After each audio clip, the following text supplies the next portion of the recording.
Baik, pemirsa, kita kembali lanjutkan diskusi kita. Sebelum itu, saya ajak Anda untuk mari sama-sama kita simak tayangan grafis berikut ini.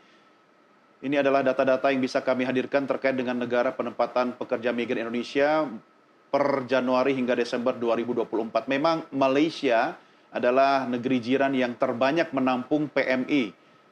Kemudian Hong Kong dan Taiwan.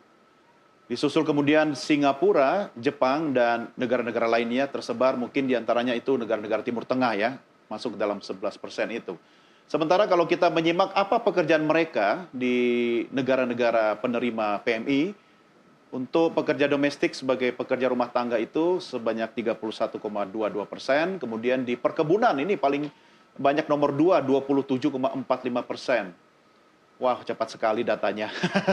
Pasti Mbak Trisna lebih hafal dari saya. Kemudian asalnya dari mana aja? Nah, ini NTB 26,04%, Jawa Timur, Jawa Tengah, Jawa Barat, Lampung. Sementara 10% sisanya itu tersebar dari provinsi-provinsi lain di seluruh Indonesia.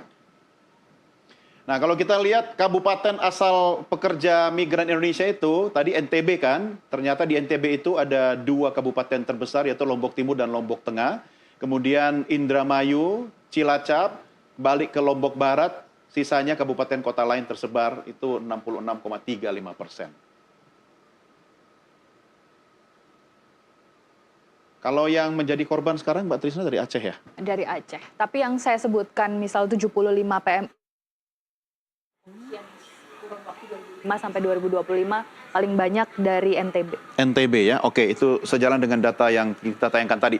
Pak Dev, kalau kita bicara tentang hubungan diplomatik antara Indonesia dengan negara jiran, negerinya Upin Ipin, memang dari dulu itu naik turun ya hubungan kita. Ini momentum Presiden Prabowo lagi di Kerajaan Malaysia. Menurut Anda, apakah kita lebih baik mengedepankan harmonisnya hubungan diplomatik dua negara ini, atau bisa dijadikan agenda pertemuan antara Presiden dengan Perdana Menteri Malaysia, Pak Dev?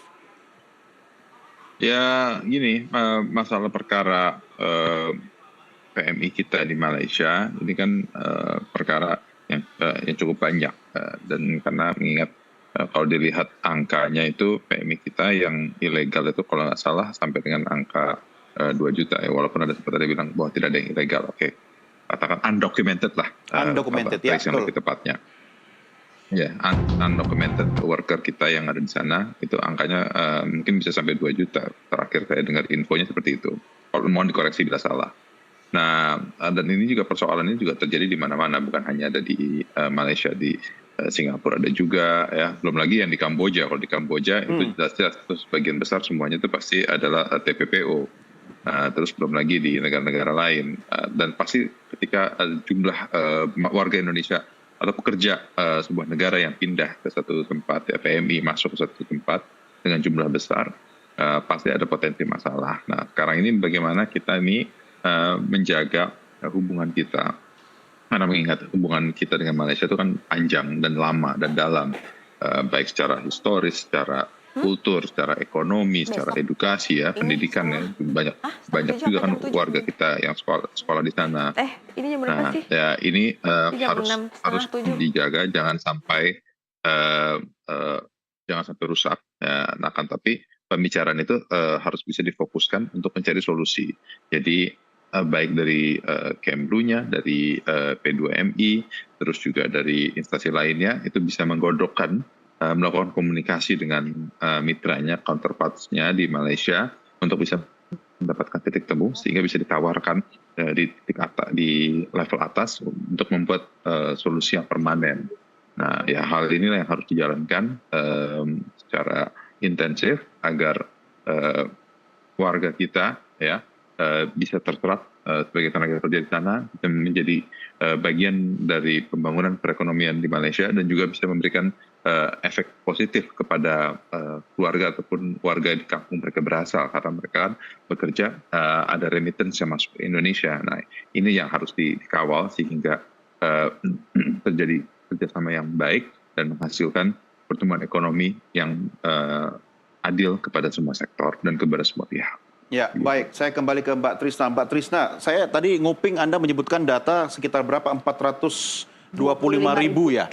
Apa itu angka yang menjadi target Indonesia untuk kemudian mengirimkan PMI keluar atau seperti apa? Ya betul. Jadi KP2MI kami sangat menyayangkan bahwa ternyata upaya perlindungan pekerja migran yang menjadi nomenklatur Kementerian Perlindungan Pekerja Migran Indonesia ternyata mempunyai target untuk pengiriman pekerja migran kita ke luar negeri. Sebentar, ini Kementerian Perlindungan Pekerja Migran Indonesia? Betul. Ini target kementerian ya? Target kementerian. Bukan target agen penyalur PMI? Bukan, itu target dari kementerian. Data dari mana Anda?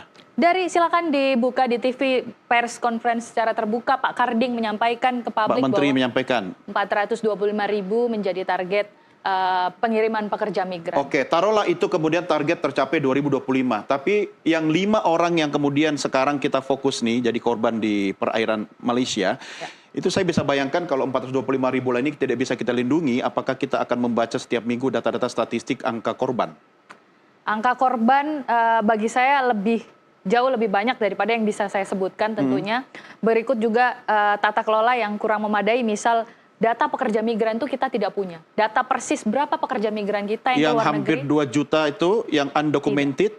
Itu saya bisa jamin bahwa data itu juga invalid. Karena sampai sekarang masih disusun peta satu data pekerja migran Indonesia. Bisa lebih dong? Bisa lebih. Bahkan kalau misal kami Migran Care juga mengawal kemarin memantau pemilu, data untuk yang memilih DPT luar negeri sebanyak 1,7 juta. Oke, itu Bayangkan. yang documented berarti? Itu keseluruhan warga Indonesia yang di luar negeri. Berapa coba jumlah pekerja migran kita? Itu masih termasuk jumlah pelajar, jumlah pelawat yang ke sana, atau konsul yang ada di luar negeri. Jadi kita memang tidak punya data migrasi yang satu data mengenai berapa jumlah pekerja migran kita tidak punya. Banyak PR yang harus dibenahi oleh KP2MI daripada melakukan target-target, mending targetnya adalah tata kelola perlindungan. Perlindungan ya, oke. Tapi kita kan juga harus menghormati hukum negara tetangga kita. Kalau misalnya itu terjadi di negara kita, tentu mereka akan bersuara yang sama gitu kan. Nah, apa yang bisa Anda sampaikan? Nah, sebenarnya mengenai bagaimana kalau kita jadi negara mereka gitu. Ada satu regionalisme yang coba dibangun di wilayah Asia Tenggara, ada namanya ASEAN.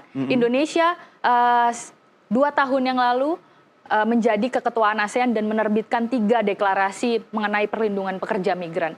Dan disusul oleh Malaysia yang tahun ini menjadi keketuaan. Dan ada satu konsensus mengenai perlindungan pekerja migran di wilayah Asia Tenggara. Nah, ini yang menjadi modalitas regional untuk melakukan perlindungan yang sama bagi maupun itu negara penerima maupun negara pengirim. Tapi tetap menghormati hukum yang berlaku di negara tersebut kan? Jadi intinya ada modalitas yang sama, ada ASEAN Convention Trafficking in Person, jadi TPPO, perlindungan soal itu, ada perlindungan soal PMI. Nah, inilah kemudian yang seharusnya dibahas oleh DPR bagaimana mengawasi dan sekaligus menerapkan modalitas yang sudah kita punya. Ya, begitu. Saya tidak mengenyampingkan kasus yang dialami oleh PMI kita yang sekarang ini. Tetapi perlu juga dilakukan edukasi bahwa masuk ke negara orang secara undocumented atau ilegal, negara akan sulit melindungi mereka. Itu betul. Nah, tapi dalam satu sisinya, Indonesia juga gagal untuk mengelola jalur-jalur perbatasan. Sehingga itu kerap dilalui oleh jalan tikus untuk ke negara lain. Sebenarnya ada 2 Bukan gagal orang bagian dari yang mengelola kok. Itu yang mau saya bilang. Maksudnya oknum begitu. Iya, Tapi di setiap jalan tikus banyak oknum begitu. Banyak oknum. Jadi misal beberapa tahun kemarin saya ke Batam, ada juga kasus serupa.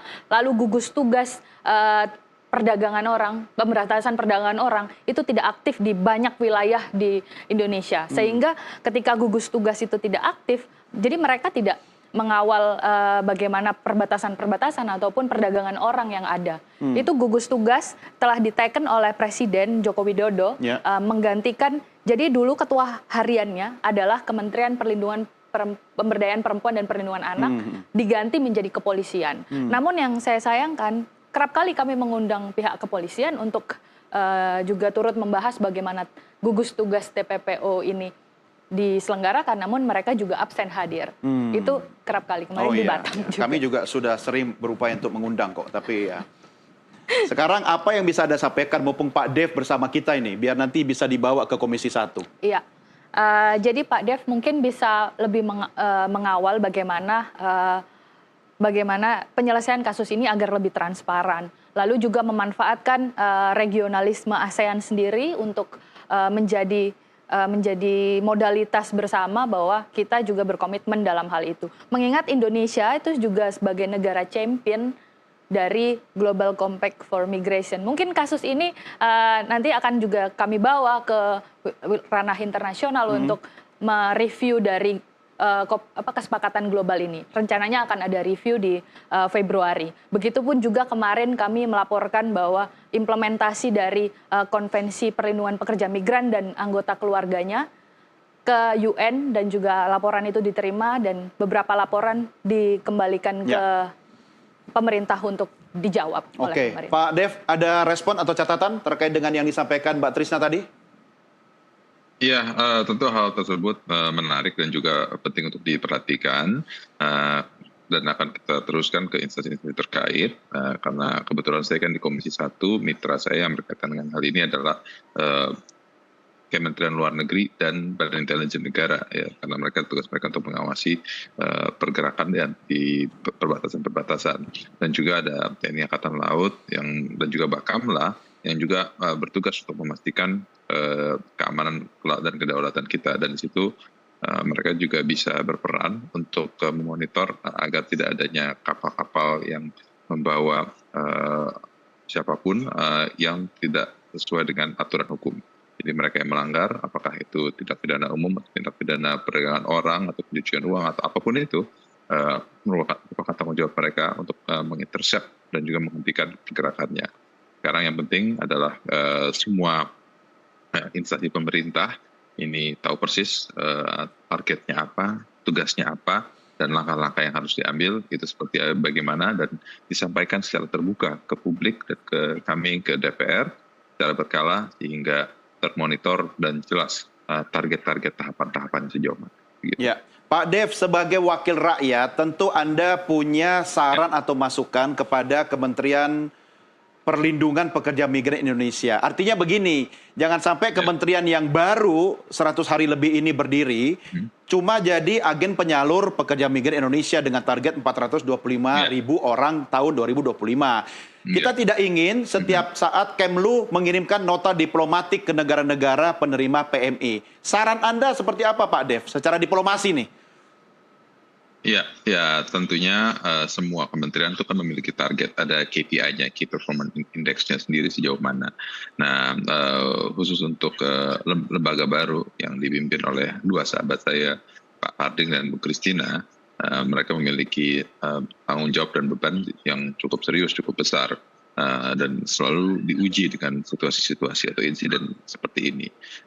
Dan saya yakin kedua individu yang memimpin organisasi ini, instansi ini, bisa berpikir kreatif, berpikir out of the box, tidak berpikir business as usual, akan tapi membuat gebrakan-gebrakan baru untuk memberikan perlindungan yang bermanfaat kepada warga kita yang sedang bekerja, berjuang untuk mengejar devisa negara. Ya, kita boleh titip ya, Mbak Trisna, ke Pak Dev. Ini kan Menteri dan Wamennya kan sohibnya Pak Dev. Jadi kalau tidak bisa lewat mekanisme di DPR, mungkin Pak Dev bisa ngopi-ngopi dengan Menteri dan Wamen ya. Mbak Trisna, apa yang mau disampaikan? Targetnya jangan devisa melulu dong, Pak. Itu dia. Targetnya jangan devisa melulu, tapi perlindungannya bagaimana gitu. Jadi pekerja migran itu jadi mitos gitu loh, mitos pahlawan devisa gitu. Tapi perlindungannya sama sekali kurang baik gitu, bahkan tidak memadai gitu. Itu yang penting untuk saya tekankan di sini, dan bagaimana pengaktifan kembali gugus tugas yang ada di masing-masing daerah, karena itu rannya juga sampai RAD, rencana aksi daerah, itu juga silakan untuk lebih dikawal lagi sebagai wakil rakyat gitu. Ya, Anda harus sering-sering ke DPR dong. Oke, baik Pak Dev, Mbak Trisna, kita rehat sejenak. Ya, kita akan lanjutkan diskusi kita di segmen berikutnya. Pemirsa, kami segera kembali sesaat lagi.